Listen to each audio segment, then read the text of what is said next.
জীবনের শেষ রক্তবিন্দু দিয়ে হলেও বাংলাদেশের পক্ষে গণমানুষের অধিকারের রক্ষার ক্ষেত্রে এবং জাতীয়তাবাদের একজন সৈনিক হয়ে আমি এই সংগ্রাম চালিয়ে যাব।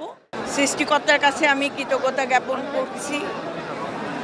আজকে মহান সৃষ্টিকর্তার কৃপায় আজকে আমরা এই সম্মানিত হয়েছি। শহীদ প্রেসিডেন্ট জিয়াউর রহমান, মহান স্বাধীনতার ঘোষক এবং গণতন্ত্রের মা দেশনেত্রী বেগম খালেদা জিয়ার প্রতি শ্রদ্ধা নিবেদন করতে আমাদের এখানে আসা, এবং আমরা অন্তরের অন্তরস্থল থেকে আমরা শ্রদ্ধা নিবেদন করছি যেন তাদের দেখানো পথ এবং আদর্শকে ধারণ করে, দেশপ্রেমকে ধারণ করে আমরা যেন আমাদের দায়িত্ব পালন করতে পারি।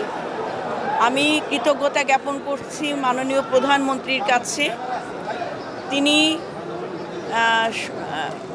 ফ্যাসিবাদ বিরোধী আন্দোলনে রাজপথের সবচেয়ে গুরুত্বপূর্ণ যে রাজপথের আন্দোলন গড়ে তোলার ক্ষেত্রে যে নির্দেশনা প্রদান করেছিলেন, আস্থা রেখেছিলেন, সে আস্থা অনুযায়ী কাজের মাধ্যমে রাজপথের একজন কর্মী হিসেবে যে আমাকে মূল্যায়ন করেছে, আমি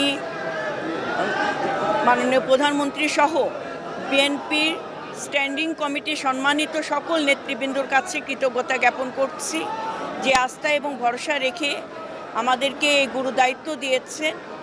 আমি আমার জীবনের শেষ রক্তবিন্দু দিয়ে হলেও বাংলাদেশের পক্ষে গণমানুষের অধিকারের রক্ষার ক্ষেত্রে এবং জাতীয়তাবাদের একজন সৈনিক হয়ে আমি এই সংগ্রাম চালিয়ে যাব।